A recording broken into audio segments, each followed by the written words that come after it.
Hello, I'm Neil Clark, and here I'm going to talk about principal angle enrichment analysis, which is a specific method in a more general set of approaches called gene set enrichment analyses. And this is an approach to differential gene expression which is designed to tackle two commonly occurring problems in such analysis. The first is that gene expression data is often noisy, and when you try to identify differentially expressed genes, what can often happen is there are no genes that stand out above the noise, that no genes have statistical significance. And another problem it can have is that you can have plenty of genes that stand out above the noise, and then you have the problem of making some kind of biological sense out of this large set of genes. Examining the enrichment of gene sets, or the differential expression of gene sets, as opposed to individual genes, can address these two problems in two ways. Firstly, it can increase statistical power. So, for example, each gene in a gene set might not stand out above the noise, but the small changes which are sort of concordant across a whole set do stand out above the noise. So the analysis of a gene set can help improve statistical power.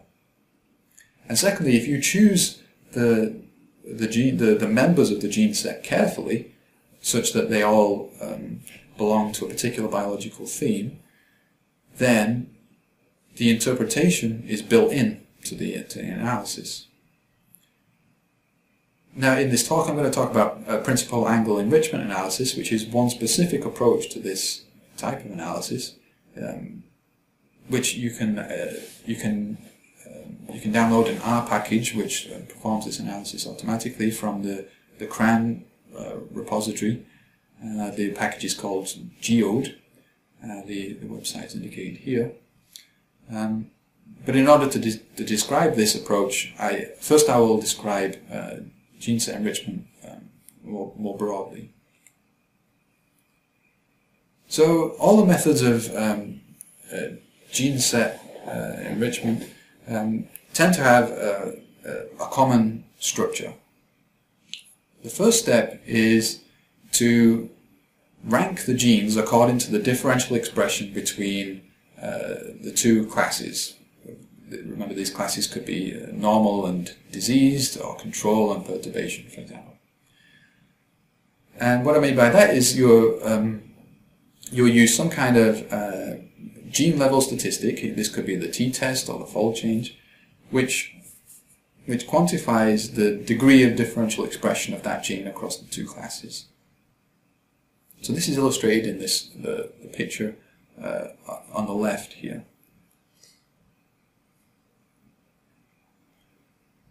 The next thing we want to do is, we don't want to identify individual genes which are differentially expressed. We want to look for the collective differential expression of a whole set of genes. We'll call that set P. And the way we do that is we go to our ranked list of genes, and we look at the positions in this ranked list of the genes which are members of the set P. This is indicated in the figure on the right here, where black lines, the horizontal black lines, indicate the positions of members of P in the ranked list on the left. And finally, we quantify the degree of collective differential expression by applying a gene set level statistic. This is something that quantifies the degree to which these black lines, the genes that are members of P, are in extreme positions in the ranked list. And the final thing we need to do is to compare this quantification of the collective differential expression of the genes in P with a distribution based on the null hypothesis that there is actually no collective differential expression. This can often take the two forms. It can have an analytic form, or it can be derived from the data itself by making random perturbations of the data. What you can do is you can randomly swap the class labels and recalculate the collective differential expression to identify a null distribution, which you can compare your actual data to. So here I'm going to talk about a few methods that we're going to compare principal angle enrichment to, and these are perhaps some canonical examples of gene set enrichment. The way to describe these, I'll need to introduce a little bit of notation. So I'll talk about for each gene we're going to have a p-value, say, which is a number that quantifies the differential expression of the gene. So the p-value of gene I is going to be written as p sub I. So as I said, we're going to call the gene set that we're going to investigate, we'll call that p, and then all the genes that are not in that set, we can call that q. And the order statistics of the set p, we're going to call y sub j of p, which, to explain that a little more, what that means is that the jth smallest value of the member of the set p is written y sub j of p.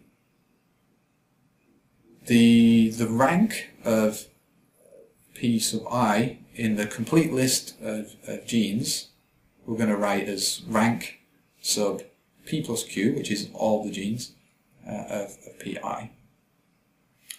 And then using this notation we can write a number of expressions for the gene set statistics for a number of approaches to gene set enrichment. The first is the chi-squared gene set statistic. So what this does is it looks at all the members of our set P, and it looks at the difference of the p-value from the mean over that set and squares it.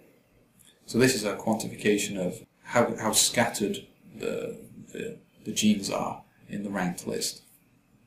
The second gene set statistic is perhaps the simplest, is the mean. So all we do here is we take the mean p-value associated with each gene in our set, and this is taken as a quantification of the collective differential expression of the genes in the set. The third is another very simple one. It's simply the median p-value of all the genes in our gene set. And finally, we have the Wilcoxon rank sum, which is the sum of the ranks of all the p-values in our set. So each of these gene set statistics quantify the collective differential expression of the gene set based on their either the mean position of the gene set in the ranked list or the scatter of the positions. Okay, so those are some of the common approaches to gene set enrichment. Here we're going to introduce an approach which is a new approach. It has a geometrical theme, and it's based on the characteristic direction discussed in previous talks. Now, in this case, what we do is we take a gene set as identifying a linear subspace of gene expression space. Here's an illustration in 3 dimensions of what we mean by that. So in 3 dimensions we have 3 genes, gene 1, gene 2, and gene 3. And if our gene set consists of gene 1 and gene 2, then the plane, which is spanned by gene 1 and gene 2, illustrated here with a blue colour, is a linear subspace. It's a plane. Now if we have the characteristic direction for the differential gene expression between these 2 states, the enrichment for this gene set can be quantified by the principal angle, illustrated by the Greek letter theta, which is the angle subtended between the characteristic direction and the linear subspace. So this is the basis of the principal angle enrichment analysis method. The next thing we want to do is, given this angle, we want to know, is it a significant angle? Is it something, or is it something that we would expect even if this gene set was not collectively differentially expressed? One way to do this is with an analytical approach, whereby we can take the null hypothesis that the characteristic direction is drawn from an isotropic distribution. So all directions are equally likely to be drawn. And we can calculate under this hypothesis, we can calculate the distribution of angles, principal angles that we would expect. I include an explicit analytical form for this distribution here, just for illustration purposes. And based on this, we can calculate what is the probability of observing the angle that we do, or greater, and derive a p-value for the enrichment. So now we're going to take a similar line as we did with the characteristic direction, and we're going to compare this approach to differential gene set enrichment analysis to the other methods in the analysis of some real data. And we have similar problems as before, is that we tend not to have a gold standard, and synthetic data tends not to have the rich structure of real biological data. But again, we found a way to compare these methods meaningfully with real data. And we've done that by taking a number of experiments which compare gene expression profiles from samples from relatively young patients to relatively old patients. So for example, we have gene expression data from skeletal muscle biopsies from 20-something-year-olds and also from 60 or 70-something-year-olds male patients. So the principal difference between the classes is aging. Then we compiled a gene set library from using the MGI mouse phenotype database. So this is composed of a collection of gene sets, which with an associated phenotype ontology term. There's an example here at the bottom of this slide, where we have a phenotype in a mouse, abnormal cutaneous collagen. And then on the right, we have a whole set of genes which are associated with this phenotype in the mouse. For example, a knockout of one of these genes is associated with the development of this phenotype. So then we're going to take a similar approach as that we did with the characteristic direction, and we're going to test this gene set library to see which gene sets are significantly or the most enriched in this differential gene expression. So the first step is to rank the gene sets according to their significance in the gene set enrichment analysis. So once we've ranked the genes according to the perception of their significance by the particular method of analysis, we can then pick out the gene sets which are known to be associated with aging, because we know that the difference between the two classes is aging. The method which most prioritizes mouse phenotypes which are associated with aging is going to be taken to be the most appropriate method of analysis. So just like before, we're going to take this matrix, and we're going to lie it down flat, and we're going to take a walk along from left to right and keep track of the cumulative distribution of the gene sets.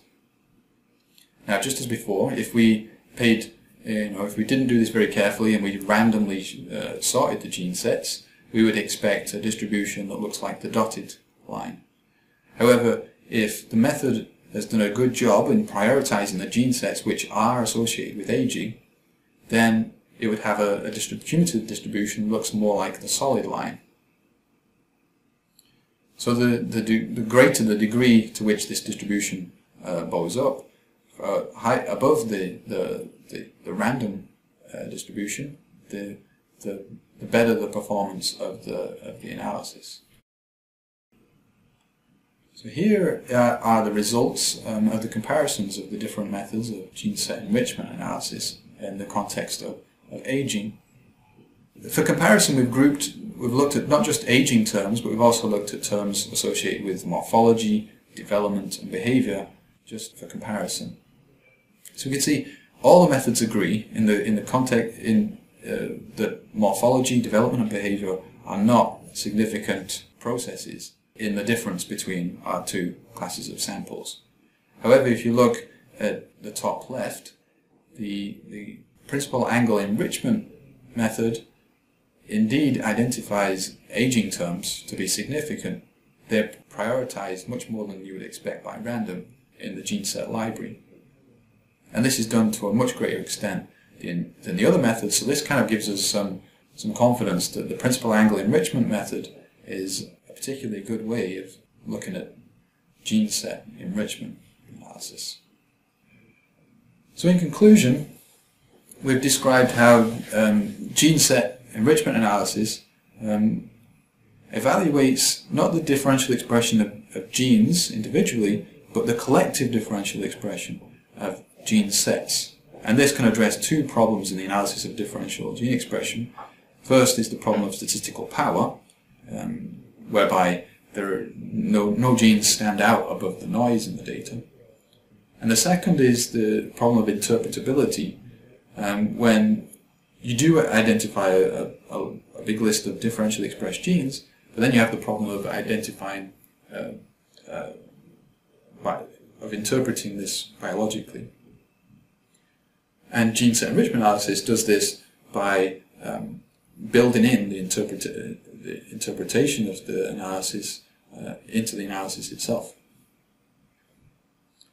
We've also described principal angle enrichment analysis, which is a new approach to this more general method, which, at least in the context that we've looked at so far, is more sensitive than current approaches. If you'd like to try out principal angle enrichment analysis, then you can download the R package called Geode from the CRAN repository from the website indicated here.